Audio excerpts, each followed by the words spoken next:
Hello, everyone, and welcome to episode 72 of the ReInvent You podcast. I'm your host, Tanya Carter, and thank you so much for joining me this week. When it comes to helping others and lending a helping hand, how much is considered too much? Is there a limit when it comes to helping other people? Because when it comes to helping others, we're normally taught and very encouraged to serve. Now, I do want to be clear when I say this because in no way am I indicating that serving others is something that you shouldn't practice.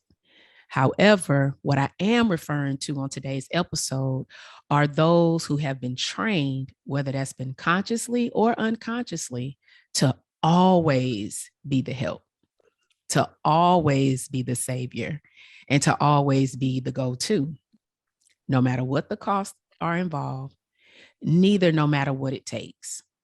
Because when we are referring to this kind of help, this is the kind that you become more of a savior all the time, 24/7, 365 days a year. And so, what tends to happen when you do this is that you tend to take on responsibility that isn't really yours to take. You start to feel guilty about even prioritizing yourself. Not to mention that you start to feel extremely unappreciated, extremely taken advantage of, and developing an underlying resentment. And you also actually become very drawn to people who need this kind of saving. It's almost like you're seeking someone to save to this capacity. And even though the underlying belief is that this is the noble thing to do, the question is, what is it doing to you? What is it doing to your well-being? And what is it doing to your overall quality of life as well as your relationships? And what I wanted to do today, I wanted to bring one of my previous clients who was a part of my 12-week Thrive program in January. We spoke around the week of Thanksgiving, and I really thought that she would be very perfect to have this conversation around this topic today. So my guest for today is Miss Janetta Middleton. Janetta is a licensed hair care specialist from North Carolina. Her focus in the hair industry is to teach others how to embrace their unique beauty through the care of their natural hair. And being in the hair care industry for her has definitely created the space to pursue two of her lifelong passions, and that is to support others on their natural hair care journey, as well as their healing, self-acceptance, and self-love. And so, without further ado, Janetta, I am so glad to have you here. Thank you for being a guest on today's episode. Thank you for having me, Tanya. Of course, of course. I met Janetta back in January, and Janetta was a client of mine. And I'm gonna tell you, I've enjoyed working with Janetta the whole time. I think all my clients are amazing. I'm gonna be honest with you. However, I did love Janetta's energy, her willingness to show up and do the work. And I'm just glad that we were able to cross each other's path. And I'm grateful to have met you and to be working with you. How's life been this year for you? It has been a fast track to healing. It has been an unexpected journey, but it's been good. It's been good. It's getting better and better. Yeah, I see the glow. I see the glow. I see the glow. I know that there was something in your bio that I didn't read because I wanted to kind of bring it into a question. And you stated in your bio that you found yourself unfulfilled and needing to focus on your own self-care and healing. My question to you is, what gave you that revelation for yourself to realize that that's where you were? So the industry that I worked in before becoming a hair care specialist was, again, caring for people. It Mm-hmm. was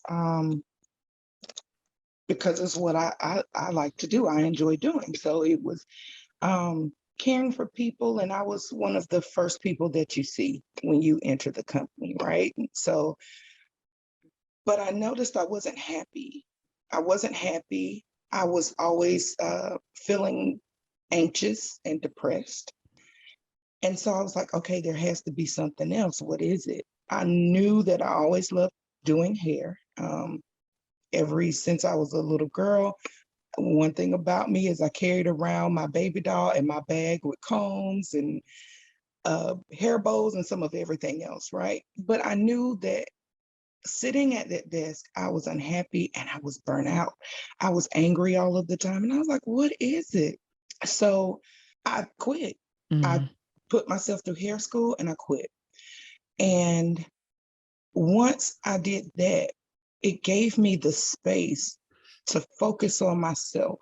It gave me the space to figure out what was bothering me so much. Like, what is it? What's keeping me unsettled and anxious all the time?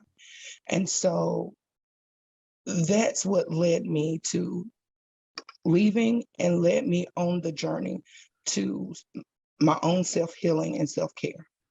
No, that's really good. What was your job before you were doing hair? So I worked at a foster care agency, and I Okay. was a part of the billing team, and I was the office manager. So I was the first person when you walk through the door. So every whatever needed to be done, I was the, I was the Hmm. person. I Right. was taking the calls and, so I was doing some of everything. And Hmm. while I loved being there and being a part of changing children's lives, right? I still felt empty and unfulfilled. Like it was just it just wasn't making me happy. I wanted to serve in a different manner. Right. Yeah, no, that's really good. And so by leaving that job, it gave you more room to, would it be safe to say, to just dig more deeper, Yeah, to explore, to to to explore? to discover myself. Right. Yeah. Yeah. No, I understand that. That's how some jobs can be. Some jobs can really physically and mentally make you ill. I know Yeah. sometimes people don't see it, but being able to walk away, going through hair school, you're now doing hair. And when I met you, that's what you were doing. So you were already in that space of doing hair, and then you signed up to be a part of Thrive. What made you decide to start your year off this year by signing up for the program? What was your motivation? I remember telling you that a year prior, I had been going through some things and I was looking on Instagram and ran across one of your posts.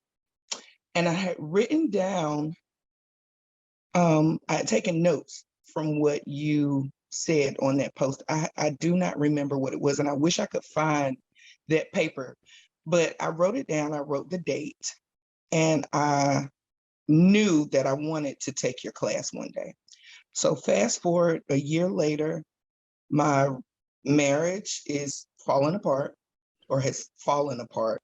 Um, had experienced extreme loss in our family. And I was still feeling kind of lost, still feeling kind of, okay, I'm not grounded here. I know I looked on Instagram again and there you were again. And I remembered, hey, I wanted to take her class, her course. And so I said, I'm going to reach out because I've done a lot of healing, but I'm still not where I needed to be. I felt like I needed something accelerated, something that concentrated on what I thought was my relationship, right? So am I going to prepare myself to just totally end this relationship altogether? Or what am I going to do? Well, lo and behold, really, that's not what I needed.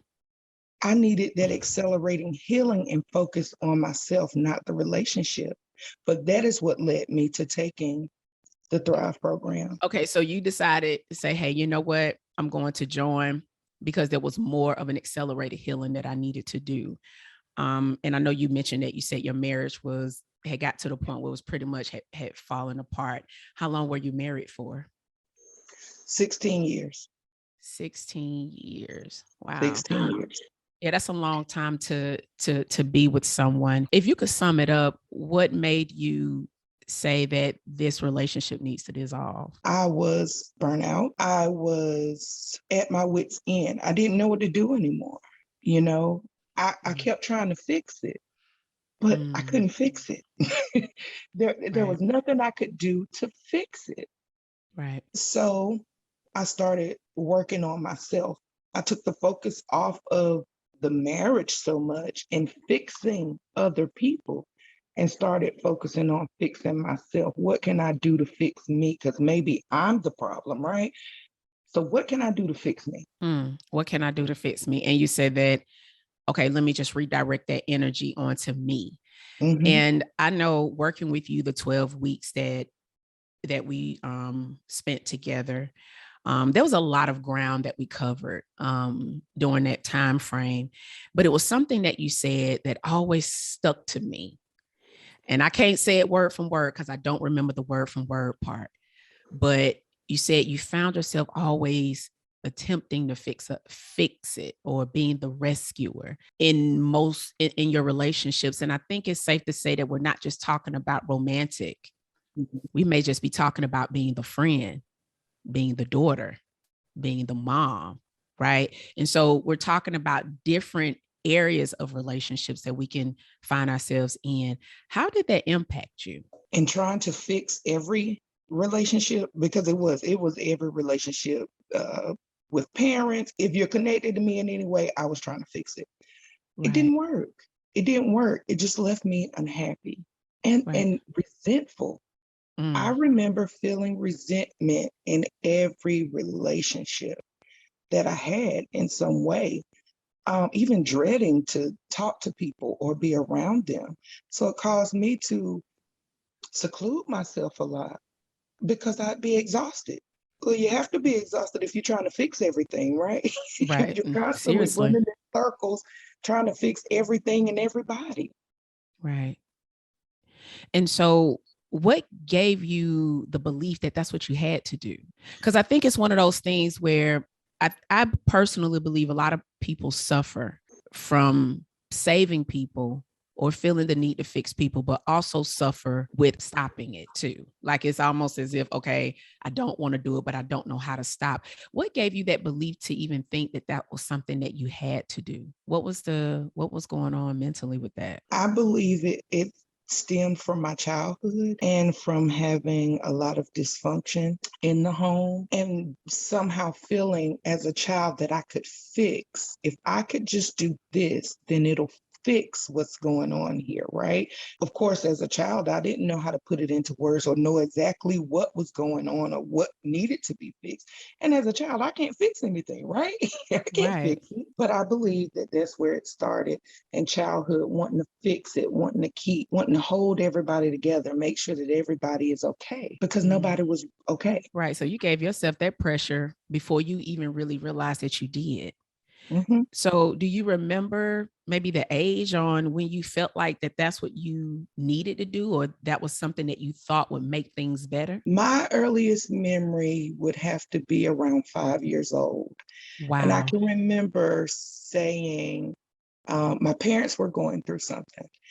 And I can remember standing in between them and trying to put their hands together. Because if I put their hands together, if they just touched each other, right, it would fix it. I could fix it. I could be the bridge that I could Right. mend that bridge, right? And of course it didn't fix it. But Right. that is my earliest memory, thinking that I had the power to make everything okay. And I didn't. Wow. And you was 5 years old. It's fine.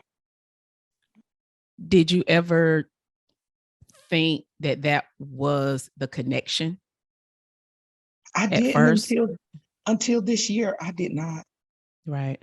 Until the Yeah. beginning, early part of this year, I had no idea that was. I thought it was normal. I thought this was just my personality, because I had been doing it for so long. So I had Right. no idea that it stemmed from me being that little girl who thought she could fix it on her own. She could Right. fix the adults. I'm laughing because it's like, no 5-year-old can fix the mess that's going on around them. But I Right. thought I could, yeah. And there was no one to tell me differently because nobody knew that I was trying to fix them. Right. And no one even saw maybe during that time the impact that the dysfunction was having on you, right? Because when two people are hurt, they could really just be more focused on their hurt as opposed to what's going on with my child. Not because they don't care. It's just, that's just how emotions can be. It was something you actually stated, and you told your younger self, you cannot save everyone. When I tell you that hit me, I mean, to say that to the youngest version of yourself, I mean, gave you the permission to divorce yourself from that expectation. What did you find that having this expectation, did to you in your relationships? Outside of you being burnt out and overwhelmed, what did it do to the other people you were connected to? So at the beginning, starting the podcast, you said something about being a fixer kind of draws people to you, right?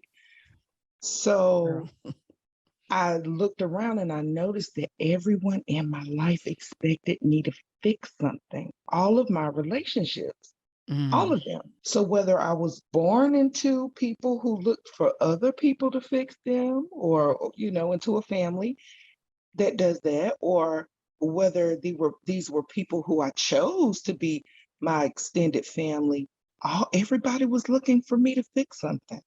And even if they weren't in the beginning, well, because I was always looking to fix something, kind of turned into that kind of relationship.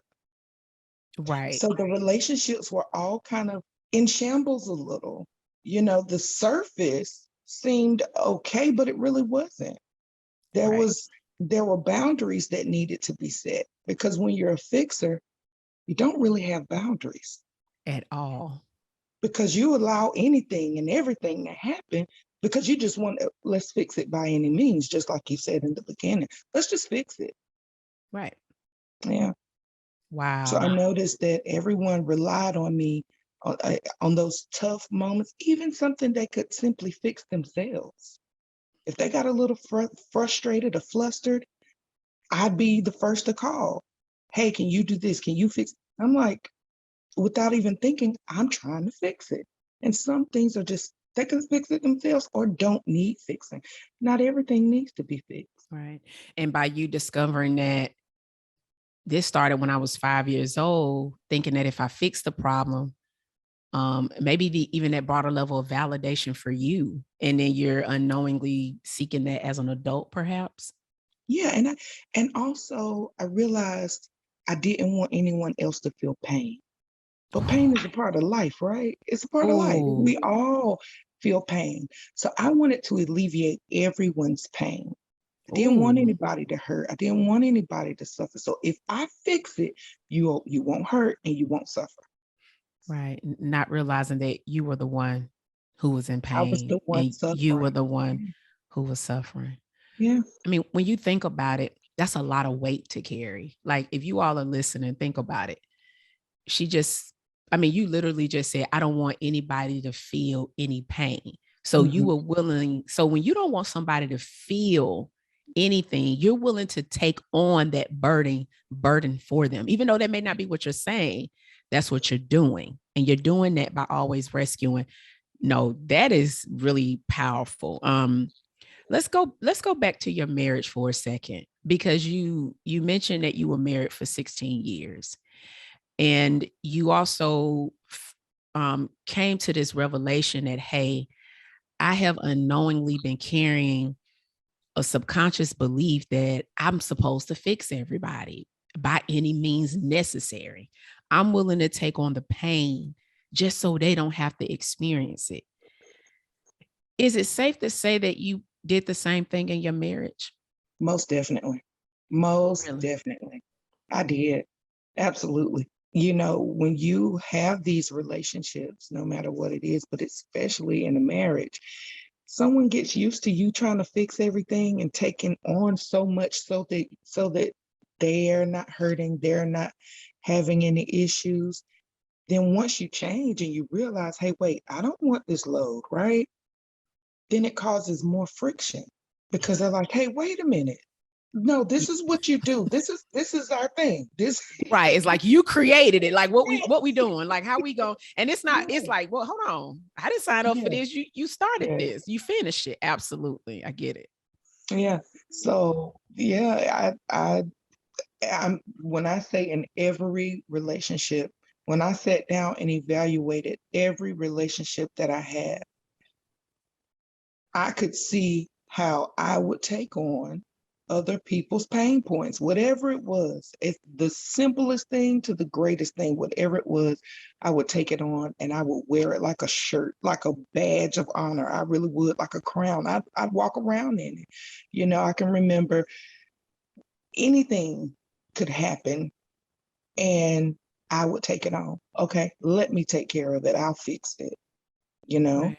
So, Mm. yeah, And so when it came to your marriage and you said that that was something that you were doing, believe it or not, and the reason why I can relate to what you just said is because I had an unhealthy, I used to be like that too. I used to feel like I had to be a fixer upper, especially romantically.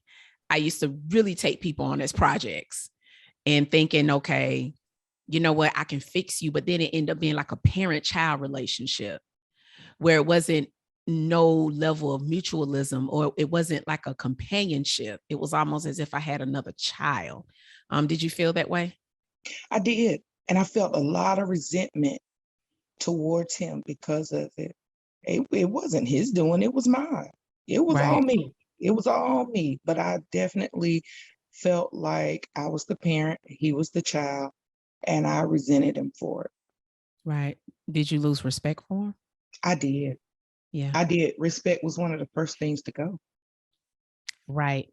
And it's interesting that you say that because I've told a few people. I even tell my clients is once the respect is gone, love is one of those things where it's not going to be enough to sustain once respect is absolutely thrown out the window, you know. Wow, that's no, that's actually really powerful. And so like now that we've gotten this revelation, not just a revelation though, you did the work. Like let me be clear, because it wasn't just the revelation that Janetta got, it was the work that was required. Because here's the thing, when you create these dynamics, you also create a culture.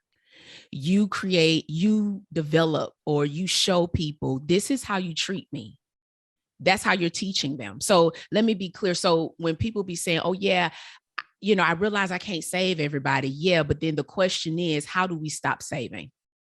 How do we stop rescuing? How do we stop enabling? How do we stop saying, you know what, I can't do this anymore, no matter what the cost, because it still is going to cost something when you change the way you do relationships. And I know in the beginning, coming to all of this, that was probably one of your challenges as well. And so, as you said, I went through all my relationships. So, when we're talking about all relationships, this may be how you show up as a grandmother, how you show up as a mother, how you show up as a daughter, a sister, a friend, even in as a hairstylist. How did you reframe your way of offering help? And what were some of your challenges with that? So in doing that, I had to take a major look at myself and I had to get quiet. I Mm, had to shut the noise out because a lot of times it would be, like I said, I'd be the first phone call, right? To help fix the problem. So I had to take a step back and have downtime. And I'm going to tell you, the Thrive program helped me so much with learning how to take a step back and to kill the noise. I remember you told us every week, kill the noise. And you have to, because if you don't kill the noise, you don't know what you're thinking. You don't know what you're feeling. You're thinking and feeling everything that someone else is throwing at you within a day. You know how many encounters we have in a day, you know? seriously. So the first thing I had to do was kill the noise. And I had to ask myself some hard hitting questions. And I had to be honest with myself. What were I some of had to, those questions? I know my first question I had to ask myself was, why do I feel the need to fix it? What is Mm, motivating? What is motivating my actions? You know, I also had to learn my triggers. What are your triggers? Was another question I had to ask myself. Okay, so what triggers you? I know that I don't like for other people to feel pain. So if someone calls me and they're sounding frustrated, they're sounding down, that's a trigger for me because instantly my mind goes, oh no, what's wrong? What can I do to help? So Okay. in that situation, if I'm triggered, then what do I do once I'm triggered? Right. So I had to learn how to assess the situation. I also brought out my journal. My journal has been the best tool for me because I can write down what triggers me, how I was triggered, what I did, how I reacted when I was triggered. Okay, so did I still try to fix it? And if I did, it's okay. I don't beat myself up if I still try to fix it because, hey, I'm in recovery, right? So it doesn't mean that I'm healed from this totally, but I'm healing. It's a journey. So I have to keep in mind. So I wrote down several things to just reread and keep in mind. Okay, don't beat yourself up if you do help, but make sure you do what honors you. If it doesn't honor you, then you don't do it. If you're going to be resentful, then you don't do it. One thing that I kept in mind is God loves a chill forgiver, right? So if I'm going to try to help you through whatever you're going through, but I'm going to be resentful, then I'm not doing it cheerfully. So I'm That's not doing powerful. it. It's not going to honor me. Right. I want to honor myself. I want to honor the person, and I want to honor God as well. Right. No, that's powerful. I mean, you said something that you got to know where you're leading from and how you're giving. Checking that internal motivation. That's real powerful. And so you said I had to honor myself. Let's kind of go back to that because one of the things about feeling like you have to rescue everybody is you do dishonor yourself unknowingly. And so honoring thyself, right, is involving the oxygen mask. It involves doing things that will still trigger you, but it's a good trigger. And what I mean by that is like when you got to tell somebody no, that's going to trigger you because you're going to think, well, what if they don't like me? What if they stop talking to me? Right. And that can trigger you to actually not even implement honoring yourself. So how did Janetta and how does Janetta continue to honor herself? Well, like I said, I try to make sure that I do things that only make me feel good. Of course, we Mm-hmm. have situations where we have to do things that we really don't want to do, right? But in trying to make sure that I'm not trying to fix people or trying to just please people, Mm-hmm. then I have to make sure that I feel good about those actions. I feel good about the yes that I did give. I feel good about the no that I did give. You know, is this something, even asking myself questions like, is this something that person can fix on their own?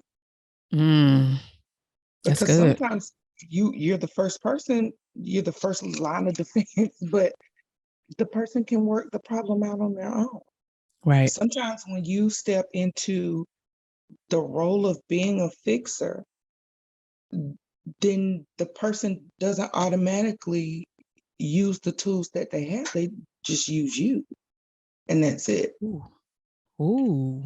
So, That's a bar. having yeah, yeah, that's real. No, that right yeah. there, that's powerful right there.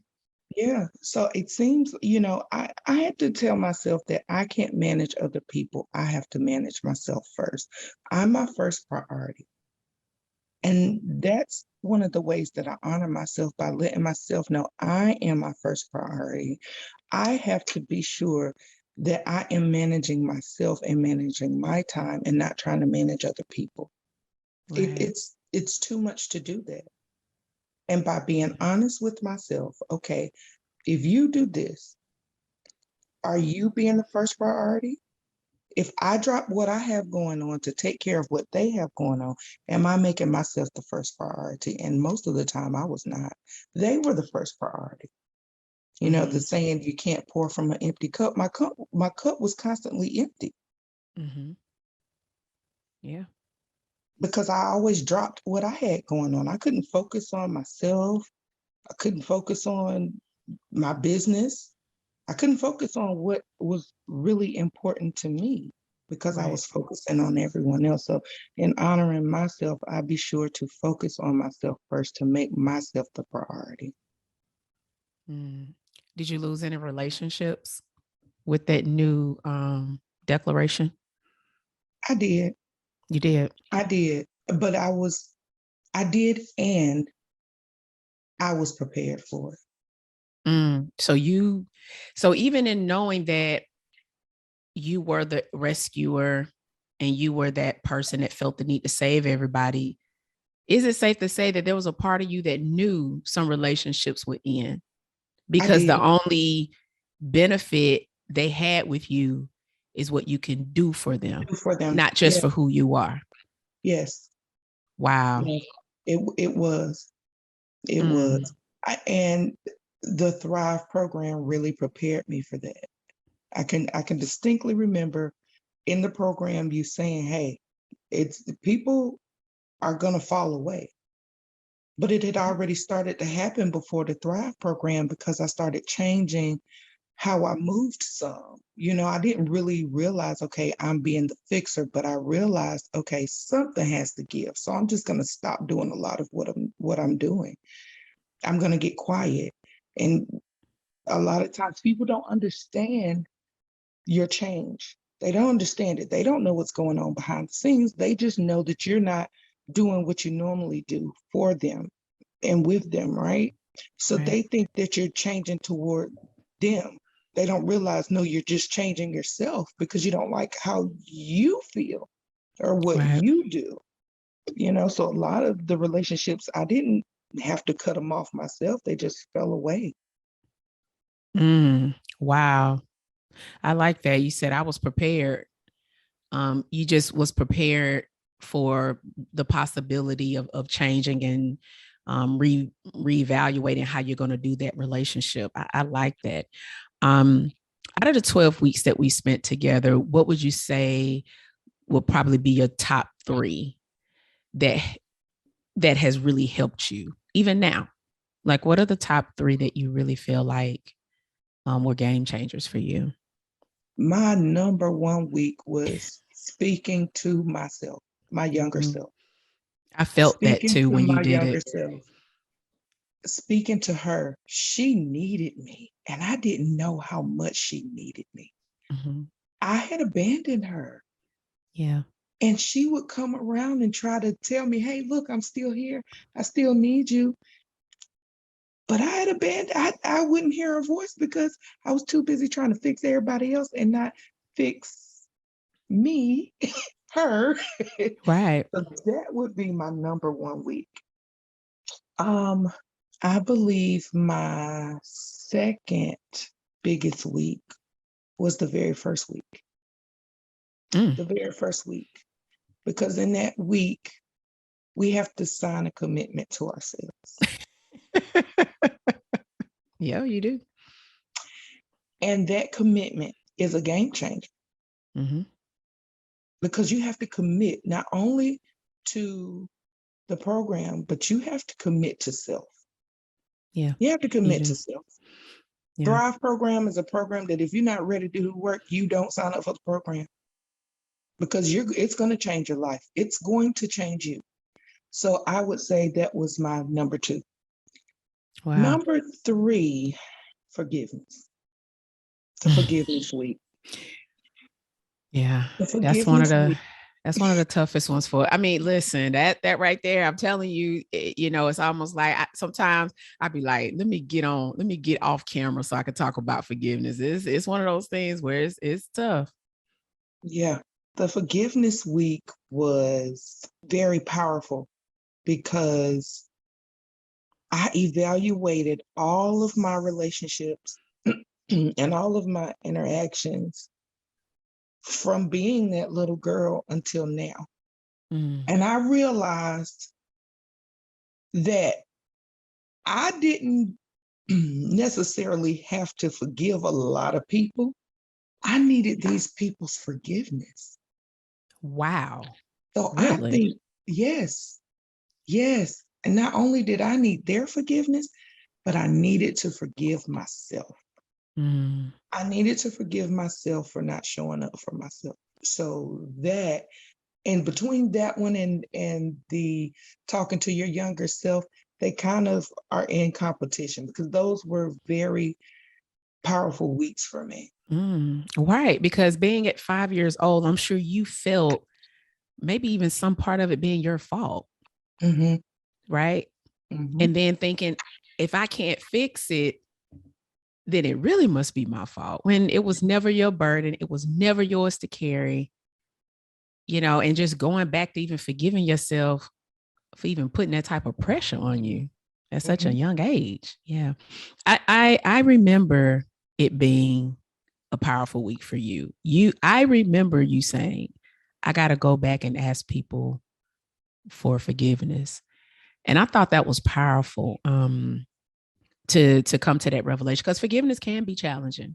And it's a journey. It's not something you do overnight. It's definitely a journey. And then the most important thing is, you said, I had to forgive myself. I think a lot of the time we're taught to forgive other people, but we're seldom taught to extend that same level of grace over ourselves. Did you feel free after that?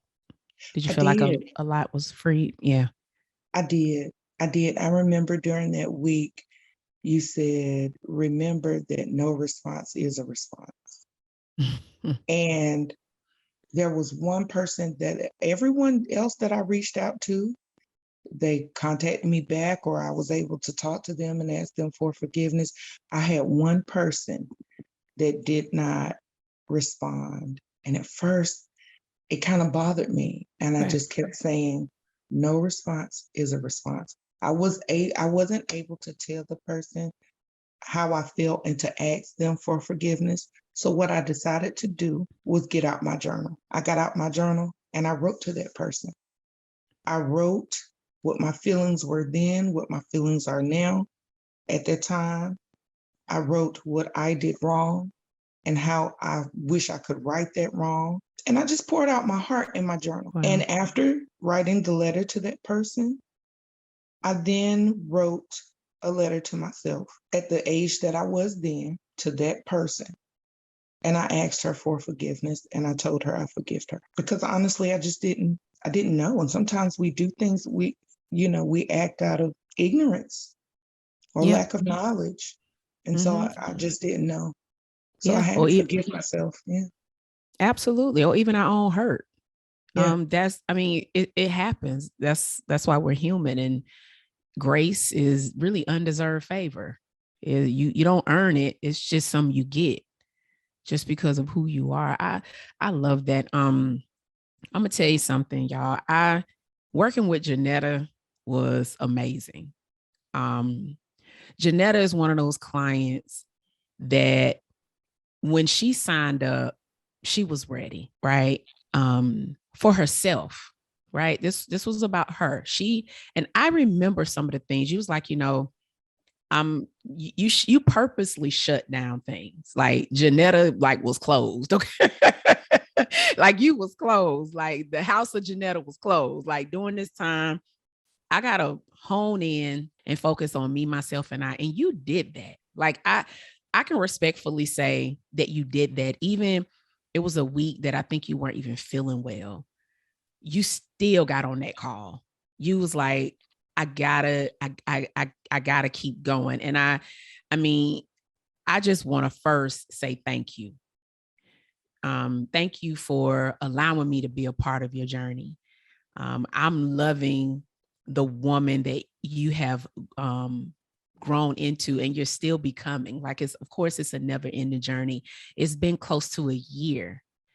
And a lot can happen in a year. I had Kay on a couple of weeks ago, and she shared a lot of things that has happened in her life. And Kay and Janetta was actually in the same exact cohort, and just seeing like where they are mentally and emotionally is probably one of the biggest things you can obtain because it births so much. Like, I know you're a stylist, you're an entrepreneur, you have your own business. You that cash flow been coming in. Like, how's your business been going? As well as your relationships. How's everything else been going? As far as my business, it is flourishing. My clients are all clients that I want in my chair. They are all clients. With any business, you can have people who personalities may not mesh with yours. All of my clients do. All of my clients are, there was a major shift. It was a major shift in who came to sit in my chair. It really was. And what they were working on individually. Do you think that had a lot to do with your new energy? I do. Yeah. I do. I do, because as soon as that shift happened with me, then people started coming. And no advertisement whatsoever, but the type of person that I wanted, that I envisioned sitting in my chair, came and sat in my chair. So working on me really did make a difference. As far as my relationships, I've noticed that they're a lot better. Some we're still working Right. on them, Absolutely. but just knowing that I have to stick to what my commitment to self was has helped so much in those relationships. I've taken more time to still be quiet, still have those down times where I just simply kill the noise. And I've noticed that boundary that I created to have my downtime. Nope, I can't do it between this time and this time. No, I can't. Noticing that, doing that, I've noticed that they respect it. They respect it. And I've noticed that they're not coming to me as much. Of course, they still come, want me to fix certain things, but Right. giving myself that space and time has made my relationships a lot stronger. Right. And it's made it to where I'm able to see and receive their love, because before I couldn't. You Before couldn't I couldn't. receive their love? I couldn't see it or receive it Why do you think because I was that? I was resentful. I was Oh, resentful and angry at them gotcha. all the time, Mm-hmm. so I couldn't, whatever they were trying to, they were Yeah. trying to show me or trying to give me, I was shut off because I Right. was angry. Oh, no, I like that. That's powerful. I couldn't receive what they were offering.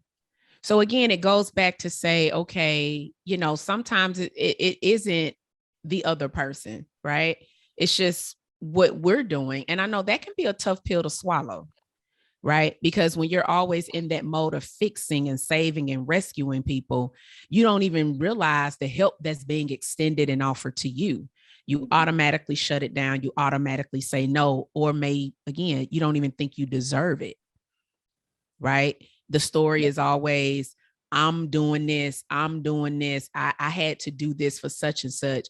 But then it's like, if someone else offers it, can you receive it openly and willingly? No, I'm actually glad you pointed that out. I like how you slid that on. I'm just kidding. I'm kidding, Janetta. Janetta slid, but no, I think this is important because just going back to your marriage, you mentioned that you resented a lot. And I don't know, did that create a space for him not to even feel like he could offer? Or Yes. did it Yes, really? absolutely. Absolutely. And I can remember him saying, but you won't even let me do XYZ. Or Mhm. I tried to do this, but you won't let me. And I remember situation I was I had planned this party, right? And I did not ask for help. Many offered, and I was like, no, I got it. I got it. So the day of the party, I have everything there, but I have no servers, right? And I need help with decorations. But I am still trying to run around and do everything myself. And I had two special ladies show up and a special guy show up. The guy helped us with the decorations, and the ladies took over the kitchen. They told me, nope, you go do something else. We got it. And in that moment, and this was this year, right? After the Thrive program, right? I'm still trying to do it all myself, right? And I realized, oh my goodness, I have always been trying to fix everything and do everything myself that I won't even allow help. Mm. And I remember after the event, I remember looking at the lady saying, thank you so much, silly me. I'm still trying to, I thought that I could serve everyone and do everything all by myself because, my job is just to fix stuff and my job is to handle it, right? Right. But we're all here and we're all connected together to help one another. Mm-hmm. That taught me, okay, you got to open up. You got to receive you got to receive too. You give and you receive. That was a hard concept for me to learn, but that party showed me people are here to support and help you as well. Let them in, let them help. Yeah. No, that's good. And I think the great thing is that you consciously saw it and you became proactive on changing how you did it, right? Because these new ways of doing and being isn't a light switch, right? We don't just, if it was that easy, I promise you will do it. So it's so much that we have to unlearn and learn and keep doing the same thing over and over again. So you saying, no, I don't need to move and shake like this. I need to accept and receive this help and go somewhere and sit down. Okay. I was And exhausted. I was making my seriously. own self exhausted. Exactly. And see, that's what people who tend to be a rescuer do. You create your own exhaustion.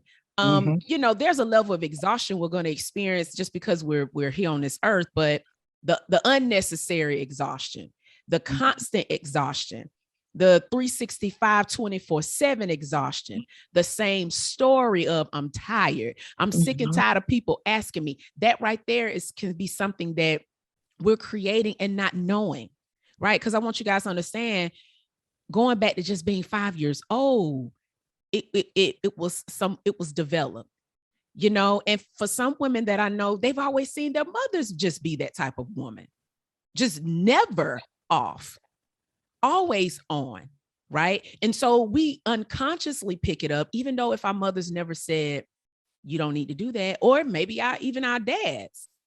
And so we can unconsciously pick up stuff. And that's why going back to that younger part of yourself is so important, because somewhere along our timelines, we've picked this type of stuff up. But I'm so grateful that you're allowing yourself to receive, right? Because rescuers have a difficult time receiving. It's like I've had to almost like put somebody in a headlock. Look, I want to help you now. Let me help you. Let me help you, dog. I mean, fussing, because it's like, let somebody help you. So no, I love that. I love that. Before we close out, because I know we're on the verge of closing out, I do have a question. I do have a question that I want to ask you. What would you like to say to someone who's struggling with this now? Because, there are people out there who are struggling with it, who know that they're struggling with it. It's a part of them that knows, but maybe have difficulty rearranging how they do relationships, saying no, creating the boundaries, honoring themselves, right? Saying, you know what? I don't have to fix everybody who calls me. I don't have to be the emotional dumping ground. I don't have to be the fixer. What do you want to say to that person? I want to tell that person to first be gentle with yourself. You didn't get here last night. It wasn't overnight. You're not going to change your behavior overnight. So first, be gentle with yourself. Two, be honest with yourself. Be honest about your motives, your intentions. Make sure that you're always your first priority. You can only manage yourself. You can't manage others. I love that. Be gentle with yourself and be honest with yourself. And that's real, because when you be honest with yourself, you might feel guilty. That's why being gentle with yourself is so important. You may feel guilty, you may feel shame, you may feel embarrassed. So many different feelings comes with honesty and being vulnerable, that going back to being compassionate over yourself is so vital. I love that. Janetta, I appreciate you coming on. I do. Thank you for having me. Thank Of you so course. much. Of course, I had to. I was like, I just think she's perfect for it. Because this was something that you talked about a few times throughout the program. And I believe that so many people struggle with that rescuing syndrome and the need to, fix people all the time. And that can bring so much burnout, overwhelm, exhaustion, resentment. I mean, the list goes on. And I just wanted to say thank you again, and for just being a guest. And I really do appreciate you. Thank you. You're welcome. All right. Thank Take you. care. Bye-bye.